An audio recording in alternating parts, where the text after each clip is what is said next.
할렐루야. 오늘도 말씀으로 시작하는 여러분을 사랑하고 축복합니다. 오늘 하나님의 말씀은 시편 27편입니다. 시편 27편.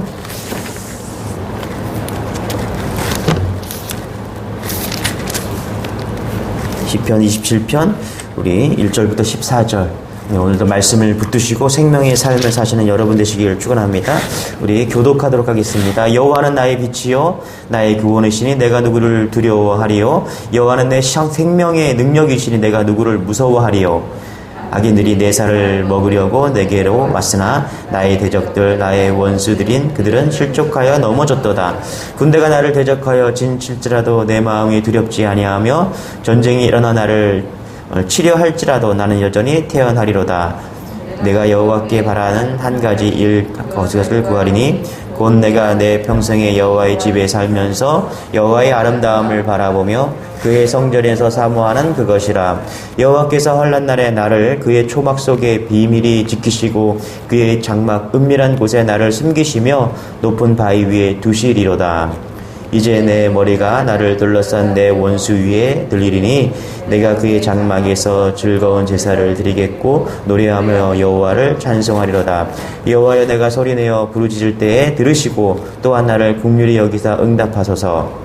너희는 내 얼굴을 찾으라 하실 때 내가 마음으로 주께 말하되 여호와여 내가 주의 얼굴을 찾으리이다 하였나이다. 주의 얼굴을 내게서 숨기지 마시고 주의 종을 노하여 버리지 마소서. 주는 나의 도움이 되셨나이다. 나의 구원의 하나님이시여 나를 버리지 마시고 떠나지 마소서. 내 부모는 나를 버렸으나 여호와는 나를 영접하시리이다. 여호와의 주의 도를 내게 가르치시고 내 원수를 생각하셔서 평탄한 길로 나를 인도하소서. 내 생명을 내 대적에게 맡기지 마소서. 위증자와 악을 토하는 자가 일어나 나를 치려 함이니이다. 내가 산 자들의 땅에서 여호와의 선하심을 보게 될 줄 확실히 믿었도다. 너는 여호와를 기다릴지어다. 강하고 담대하여 여호와를 기다릴지어다. 아멘. 네, 또 이 시간 우리 말씀을 인터넷을 통해서 온라인으로 예배해 주시는 여러분 사랑하고 축복합니다. 또 오늘 휴가를 떠나셔서 휴가지에서 또 말씀을 통해서 또 은혜를 누리고 또 말씀을 통해서 휴식을 취하실 우리 성도님들 사랑하고 축복합니다. 오늘 하루 27편, 시편 27편을 좀 묵상하시고 또 그렇게 큰 은혜를 받는 여러분 되시길 바랍니다. 여러분 인생을 살다 보면은 늘 꼬이는 인생이 있습니다. 뭘 해도 풀리지 않고 풀렸다가도 다시 꼬이는 그런 인생. 주일 예배도 잘 드리고요. 11조도 잘합니다. 때때로 특별 새벽 기도도 나와서 예배합니다. 그러나 결정적일 때 인생이 꼬입니다. 예수님을 믿어도 인생이 늘 꼬이는 사람이 있죠. 왜 그렇습니까? 순서가 바뀌었기 때문에 그렇습니다. 제가 시편 23편에서 이 순서 이야기를 했는데 27편도 그런 관점으로 보면 좀 좋을 것 같습니다. 다윗은 순서를 참 중요하게 생각했던 것 같습니다. 자, 다윗은 먼저 하나님과의 관계를 잘 맺은 사람입니다. 하나님과의 관계를 잘 보아야 한다는 것이죠. 자, 1절이 아주 중요한데 1절 다시 한번 읽어볼게요. 시작. 여호와는 나의 빛이요 나의 구원이시니 내가 누구를 두려워하리요. 여호와는 내 생명의 능력이시니 내가 누구를 무서워하리요. 자, 여호와는 나의 빛이다 라고 고백합니다. 여호와는 나의 구원이시다. 그래서 나는 두려워하지 않는데요. 23편과 시편 23편과 흡사하죠. 그렇죠? 여호와는 나의 생명이시기 때문에 무서워하지 않는데요. 그러니까 뭐예요? 하나님을 먼저 생각한 거죠. 하나님과의 관계를 먼저 맺어야 한다는 것입니다. 하나님이 나의 빛이요 하나님이 나의 구원이시요 하나님의 생명의 능력이다. 그래서 나는 두렵지 않고 무섭지도 않다는 것입니다. 이것이 다윗의 신앙이라는 것입니다. 여러분, 우리가 먼저 하나님이 누구신지 여러분의 심령에서 정확하게 고백하는 은혜가 있기를 소망합니다. 그런데 우리가 일상적으로 우리는 이렇게 고백하지 못하고요. 이렇게 생각하지 못할 때가 너무나 많습니다. 우리는 어떻게 생각합니까? 내가 두려울 때에 여호와는 나의 빛이시고, 그렇죠? 내가 무서울 때에 여호와는 나의 빛이시고, 내가 문제 때문에 너무너무 곤란할 때에 여호와는 나의 빛이고, 내가 문제 때문에 너무너무 곤란할 때 나의 생명이 되어 주신다.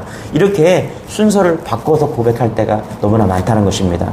여러분, 순서가 뒤바뀐 인생을 살면요, 꼬이는 인생이 된다는 사실 잊지 마시기 바랍니다. 왜 순서가 뒤바뀐 인생은 꼬입니까? 결국 하나님께 무언가 계속해서 요구하는 인생을 살기 때문이라는 것입니다. 순서가 바뀌어 꼬여 보십시오. 그러면 그 순서를 풀기 위해서 계속 하나님께 요구하는 인생이 될 수밖에 없다라는 것입니다. 그래서 순서가 바뀌면 안 됩니다, 여러분. 다윗은 이 순서를 너무너무 중요하게 생각했고요. 다윗은 하나님과의 관계가 무엇보다 명확했다라는 것입니다. 여러분, 사도행전 6장에 보면요, 예루살렘 교회를 세웠습니다. 놀라운 부흥이 일어났어요. 말씀을 전하니까 교회가 막 부흥되었습니다.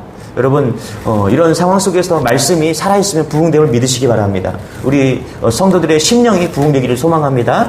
그래서 초대교회, 예루살렘 교회가 막 부흥되니까 사도들이 7명의 집사를 리더로 세웠습니다. 자, 그런데 그 리더들의 조건이 뭐냐 하면 사도행전 6장 3절에 이렇게 말합니다. 형제들아, 너희 가운데서 성령과 지혜가 충만하여 칭찬받는 사람 7을 택하라. 우리가 이 길을 그들에게 맡기고, 이렇게 말합니다. 여러분, 리더들의 특징이 뭐였습니까? 성령과 지혜가 충만하여 칭찬받는 사람을 세웠다라고 이야기합니다. 이것은 다시 말하면 이런 겁니다. 하나님과의 관계가 아주 잘 정립된 사람을 교회의 초대교회 리더로 세웠다라는 것입니다. 여러분, 얼마나 중요합니까? 사도들이 세운 그 교회를 뒷받침해서 리더들, 이끌어갈 그 리더들 7집사를 세웠다는 거예요. 그러니까 사도들과 별 다를 바 없는 그런 리더를 세웠다는 것입니다. 그런데 그때 가장 중요한 게 뭐다? 하나님과의 관계다. 하나님께 먼저 하나님이 어떤 분이신가를 정확하게 고백하는 신앙이 있는 사람을 리더로 세웠다는 것입니다. 여러분, 이것이 하나님께서 인생을 풀어가는 방식이고요. 하나님께서 교회를 세워가는 방식이고요. 하나님께서 사람을 쓰시는 방법이라는 것입니다. 그래서 순서가 바뀌면 안 됩니다. 먼저 하나님이 누구신지 우리가 분명하게 고백하는 그런 여러분 되시기를 축원합니다. 그래서 오늘 시편 27편은요, 1절이 신앙 고백되어지면요, 이제 2절부터 그 뒤쪽으로는 쭉 그냥 저절로 풀리게 됩니다. 자, 2절, 3절은 저절로 풀리는 것이죠. 자, 보세요. 2절 같이 읽어볼게요. 시작. 악인들이 내 살을 먹으려고 내게로 왔으나 나의 대적들, 나의 원수들은 그들은 실족하여 넘어졌도다. 자, 히브리 어법들이 뭐냐 하면 같은 말을 조금씩 달리합니다. 영어에서도 그렇게 쓰죠. 똑같은 단어를 똑같이 쓰지 않습니다. 다르게 바꿔서 써요. 그러니까 악인들, 대적들, 원수들 다 동의어죠. 한마디로 나쁜 놈들이죠. 그렇죠? 강조하기 위해서 이렇게 넣은 겁니다. 자, 나쁜 놈들이 실족하여 넘어졌대요. 원어 보면 과거형이거든요. 이미 넘어졌대요. 이미 하나님을 바라보는 순간, 그 순간에 나쁜 놈들이 실족하게 된 거다, 이렇게 이야기하고 있습니다. 그러니까 1절이 핵심이에요. 여호와는 나의 빛이고 나의 구원이시고 나의 생명의 능력이시다. 이 말씀을 무장하는 그 순간, 이 말씀을 1절을 고백하는 그 순간 어떻게 해요? 두려움과 무서움이 다 사라졌을 뿐만 아니라 2절의 대적들이 이미 다 넘어졌다라는 것입니다. 1절을 고백하는 순간 2절, 3절이 다 끝나버린 겁니다. 여러분, 이런 은혜가 있기를 소망합니다. 이게 풀리는 인생이에요. 이게 꼬이는 인생이 아니라 이게 완벽하게 풀리는 인생인 것이죠. 여러분, 3절도 같이 보세요. 군대가 나를 대적하여 진칠지라도 내 마음이 두렵지 아니하며 전쟁이 일어나 나를 치려 할지라도 나는 여전히 태어나리로다. 군대가 나를 막 대적하여 진칠지라도 내 마음이 두렵지 아니하며, 이미 무장된 거예요. 그렇죠? 전쟁이 일어나 나를 치료할지라도 나는 여전히 태어나리로다. 그렇죠? 이미 여호와가 나의 빛인데, 이미 여호와가 나의 구원이신데 뭐가 무섭냐? 다윗은 이렇게 고백하고 있는 것입니다. 나는 여전히 태어나다. 전쟁이 없을 때처럼 난 태어나다. 이렇게 얘기합니다. 실제로 여러분, 사울의 군대가 다윗을 막 잡으러 왔지만 이기잖아요. 이겼습니다, 여러분. 그래서 2절, 3절은 1절에 대한 자연스러운 귀결이다. 그러니까 1절이 중요하다. 순서가 중요한 거예요. 순서가 바뀌면 안 된다는 것입니다. 순서가 바뀌면 꼬이는 인생이 된다라고 지금 이야기하고 있는 것입니다. 여러분, 꼬인 인생을 푸는 데는 기도가 중요합니다. 술술 풀리는 기도, 인생은 기도가 다릅니다. 술술 풀리는 인생은요, 기도가 다르다는 사실을 믿는 여러분 되시기 바랍니다. 다윗이 기도를 할 때 우리보다 기도를 간절히 했다, 기도를 오래 했다, 기도를 열심히 했다. 여러분, 이런 뜻이 아닙니다. 다윗은 기도 내용이 달랐다는 것입니다. 다윗은 기도를 하면서 우리와 다른 차원의 기도를 했다는 것입니다. 지금 다윗은 군대가 자기를 막 죽이려고 달려듭니다. 자, 그렇다면 여러분 어떤 기도를 해야 되겠습니까? 하나님, 저 군대를 우리가 나를 죽이려고 쳐들어옵니다. 저를 살려주세요. 저 군대를 박살내주세요. 뭐 이런 기도를 해야 됩니다. 그런데 다윗은 그렇게 기도하지 않고 어떻게 기도했습니까? 다윗은 오직 한 가지만 기도했다는 것입니다. 4절입니다. 같이 한번 읽어볼게요. 시작. 내가 여호와께 바라는 한 가지 일, 그것을 구하리니 곧 내가 내 평생에 여호와의 집에 살면서 여호와의 아름다움을 바라보며 그의 성전에서 사모하는 그것이라. 여러분 좀 어이가 없어요. 전쟁이 군대가 지금 자기를 막 죽이려고 쫓아오는 그런 형국에 한가한 기도를 하고 있는 것처럼 보입니다. 하나님, 내가 원하는 것은 한 가지밖에 없습니다. 전쟁통에 나를 죽이려고 오는 그 나쁜 놈들, 적들 속에서, 그렇죠? 난 한 가지밖에 없대요. 그게 뭐라고요? 하나님의 집에서 한평생 살고 하나님의 성전에서 하나님과 의논하며 살기를 원합니다. 이게 다윗의 one thing 기도였다는 것입니다. 기도가 다른 거예요. 여러분, 이런 놀라운 기도가 있기를 여러분 소원합니다. 할렐루야. 대부분 이런 적들이 공격해 올 때 우리는 어떻게 기도합니까? 주님, 이번만 살려주세요. 주님, 이 문제만 제발 해결해 주십시오. 주님, 이번 싸움만 제발 건져주세요. 주님, 이번 위기만 제발 이 위기 가운데서 저를 건져주세요. 제일 비근한 예가 뭐냐면 우리 아들, 우리 자녀 대학만 붙여주시면 제가 진실로 제대로 하나님을 믿겠습니다. 그렇죠? 맨날 이런 식 기도, 인생이 꼬인다는 것이죠. 대학 들어가도 여러분 꼬인 인생 언제 돌아옵니까? 거의 인생 망가지고 그래야지 돌아온다는 거예요. 그러나 다윗은 달랐다는 사실입니다. 어떻게 이런 기도가 가능했습니까, 여러분? 진짜로 다윗은 살아계신 하나님을 믿고 그분을 철저히 의지하고 관계를 맺었기 때문이라는 것입니다. 여러분, 솔로몬이 될 수 있었던 비결이 있습니다. 열왕기상 3장 9절에 보면 이렇게 말합니다. 누가 주의 이 많은 백성을 재판할 수 있사옵나이까? 듣는 마음을 종에게 주사. 뭐라고요? 듣는 마음을 종에게 주사 주의 백성을 재판하여 선악을 분별하게 하여 주옵소서. 여러분, 다윗도 기도 내용이 정말 달랐지만은 솔로몬 될 수 있었던 이유도 기도 내용이 달랐다는 것입니다. 하나님이 너 뭐 줄까? 그랬더니 솔로몬이 하나님, 종에게 백성의 마음을 잘 들을 수 있는 마음을 주세요. 이런 기도했다는 것입니다. 지혜의 핵심이죠. 듣는 마음, discerning heart, 듣는 마음, 사력 있고 통찰력 있는 마음을 달라고 기도한 것입니다. 이런 솔로몬의 요구에 하나님은 흡족해 하시고 뭐라고요? 기도에 응답하셨을 뿐만 아니라 그 외에 다른 것도 다 주시는 그런 하나님, 좋으신 하나님 분이셨죠. 여러분, 이런 믿음, 이런 기도가 여러분 부러우십니까? 여러분 부러우면 지는 겁니다. 오늘 이런 믿음을 소유하는 여러분 되시길 바랍니다. 할렐루야. 그래서 하나님께서 우리의 인생을 풀어주시고, 아무리 많이 꼬여도 괜찮아요, 여러분. 여러분의 인생이 다 꼬여지고 죽을 것 같고 정말 망가진 인생처럼 보이지만은 그래도 괜찮습니다. 하나님을 의지하고 하나님의 일절을 고백하면요, 여러분의 인생이 2절부터는 다 풀릴 줄 믿습니다. 이게 하나님의 능력임을 여러분 믿는 여러분 되시길 바랍니다. 그러나 여러분, 다윗도 하나님이 다 이해가 되어서 이런 믿음을 가진 건 아닙니다. 여러분 7절과 9절 한번 볼까요? 7절 시작. 여호와여, 내가 소리내어 부르짖을 때 들으시고 또한 나를 긍휼히 여기사 응답하소서. 기도 내용이죠. 9절 볼게요. 주의 얼굴을 내게서 숨기지 마시고 그의 종을 노하여 버리지 마소서. 주는 나의 도움이 되셨나이다. 나의 구원의 하나님이시여 나를 버리지 마시고 떠나지 마소서. 우리는 여기서 다윗의 말이 꼬이고 있음을 여러분 알 수 있습니다. 낙심했다, 믿었다, 하나님의 얼굴이 안 보였다. 그렇죠? 일관성이 없어요. 그러나 분명한 것은 뭐냐면 다윗에게는 이해할 수 없는 하나님에 대한 이해할 수 없는 믿음이 있었다라는 것입니다. 우리가 다 하나님을 이해해서 하나님을 믿는 것이 아닐 것이죠. 다윗도 마찬가지예요. 다윗도 하나님을 이해해서 다 믿은 것이 아니라 이해할 수 없지만 그 이해할 수 없는 믿음을 다윗은 가지고 있었다는 것이죠. 여러분, 하나님을 다 이해할 수가 없습니다. 그러나 이해할 수 없는 그 상황 속에서도 하나님은 놀라운 역사를 이루시는 분임을 여러분 믿으시기 바랍니다. 이것이 믿음이에요. 이것이 믿음. 자, 그래서 13절 이렇게 말하죠.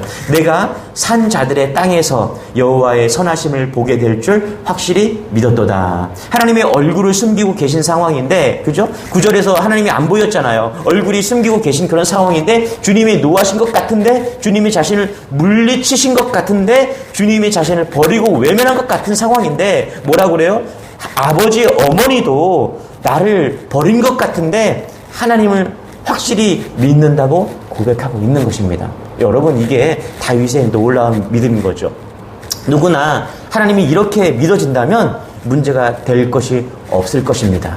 언제나 기뻐하고 언제나 감사하고 언제나 하나님의 말씀대로 살 수 있을 것입니다. 그러나 이런 믿음을 가질 수 있는 것, 그것이 중요하다는 것이죠. 여러분, 이런 믿음이 여러분에게 소망합니다. 우리가 다 이해되어서 다 고백되어서 믿는 것이 아니라 고백되지 않아도 다 이해할 수 없어도, 그렇죠? 하나님이 보이지 않아도 아버지, 어머니도 나에게 등을 돌릴 그런 처참한 상황이 있을지라도 하나님은 여전히 나와 함께 하시고 나의 어려움 가운데 함께 하신다는 사실입니다. 여러분이 얼마나 눈물 나는 상황이 있더라도 하나님은 여러분, 하나님 곁에서 여러분을 지키시고 보호하시고 오늘도 이끄신다는 사실을 믿는 여러분 되시기를 바랍니다. 저는 다윗처럼 다른 믿음을 가지고 싶었습니다. 정말로 다른 목회를 하고 싶었어요. 그래서 대학원 때 별명이 하나 있었습니다. 그게 뭐냐면 일만이라는 그런 별명이었어요. 그러니까 일만이라는 게 뭔지 아시죠, 여러분? 나중에 목회를 하게 되면은 다르게 일만 성도 한번 해보고 싶었던 그런 마음이 있었어요. 지금 생각하면은 정말 부끄러움이 정말 한이 없는 그런 것이죠. 그래서 학교에서 이제 친구들도 일만 성도, 너는 일만 성도를 하게 될 거야, 그렇게 해서 기도해주고 막 그랬어요. 물론 제가 그렇게 강요한 부분도 있죠. 그런데 시간이 지나서 그런 마음을 주셨어요. 큰 교회 담임 목사가 되는 것을 바라보지 말고 이런 마음을 주셨어요. 예수님이 분명히 주님이신가? 예수님이 나의 마음의 왕이신가? 그렇죠? 예수님이 오직 나는 예수님만 사랑하는가? 예수님을 가장 많이 사랑하는 그런 존재인가? 모든 일에 예수님의 인도함을 받고 있는가? 그리고 그 예수님을 증거할 복음이 분명하게만 하다면 나는 정말 성공한 목사다. 예수님에 대한 확실한 믿음이 있다면, 어떠한 상황 속에도 흔들리지 않는 그런 믿음이, 다윗과 같은, 솔로몬과 같은 그런 믿음이 있다면 나는 성공한 목사다. 이런 마음이 깨달아지기 시작한 것이죠. 그때 내 기도의 내용이 달라지고 나의 신앙 고백이 달라진 것이죠. 조건을 먼저 구하는 것이 아니라 하나님이 누구인지 분명하게 고백하게 되었고요. 또 나의 기도 내용이 바뀌게 된 것이죠. 이것이 얼마나 큰 은혜인지 모릅니다. 여러분은 어떤 목사를 원하십니까? 그렇죠? 어떤 목사를 원하세요? 여러분, 그런데요, 목사도요 그런 성도를 원합니다. 아니요, 우리 하나님께서 그런 성도를 원하신다는 것이죠. 이런 목사와 이런 성도가 있는 교회, 그 교회가 정말 주님이 그토록 원하시는 그런 교회가 아닐까 싶습니다. 이런 성도가 다 되시기를 축원합니다. 이런 목사가 되기를 고백합니다. 다윗은 마지막 절에 이렇게 고백하죠. 우리 14절입니다. 같이 한번 읽어볼게요. 시작. 너는 여호와를 기다릴지어다. 강하고 담대하며 여호와를 기다릴지어다. 다윗은 하나님을 이해할 수 없을 때 더욱 하나님을 기다리고 있다라는 것입니다. 여러분, 이것이 믿음임을 여러분 믿으시기 바랍니다. 내가 하나님이 보이지 않고 하나님이 상황 가운데 빨리 응답해 주지 않으실 때, 그럴 때도 다윗은 여호와를 기다릴지어다. 강하고 담대하며 여호와를 기다릴지어다. 그냥 기다린 게 아니에요. 강하고 담대하게 하나님이 도와줄 것을 믿고 기다린 것이죠. 다윗은 하나님을 다 이해할 수 없었지만 막연한 하나님을 믿는 것이 아니라 언제나 살아계시고 그런 막막한 상황 속에도 함께 하시는 하나님을 믿었고 바라보았다는 것입니다. 여러분, 정말 믿어야 이렇게 기다릴 수가 있는 것입니다. 여러분, 누군가를 기다려보셨죠? 여러분, 1시간, 2시간 그러고 나면 끝납니다. 왜요? 안 올 것 같으니까. 그런데 정말 올 것을 기다리면요, 정말 끝까지 기다릴 수가 있는 것입니다. 그 사람은 반드시 온다. 그 사람은 반드시 올 것이다. 이런 믿음이 있으면요, 그 길을 떠나지 않고 계속 기다리는 것이죠. 다윗에게는 그런 믿음이 있었다는 것입니다. 반드시 온다. 기다리기만 하면은 반드시 온다. 여러분, 인생이 꼬였습니까? 기다리십시오. 하나님은 반드시 그 꼬인 인생을 풀어주실 것입니다. 믿음의 고백을 하고 기다리십시오. 다른 기도를 하고 기다리십시오. 그러면 하나님께서는 반드시 풀어주신다는 것입니다. 여러분, 코로나로 불안정하고 두려움 가운데 있습니까? 사업이 힘들고 가정이 어렵습니까? 걱정과 불안으로 가득합니까? 다윗은 고난과 역경 속에서 분명히 하나님을 바라보고 하나님에 대한 확실한 고백이 있었습니다. 그럴 때 꼬이는 인생이, 여러분 상황이 얼마나 꼬였습니까?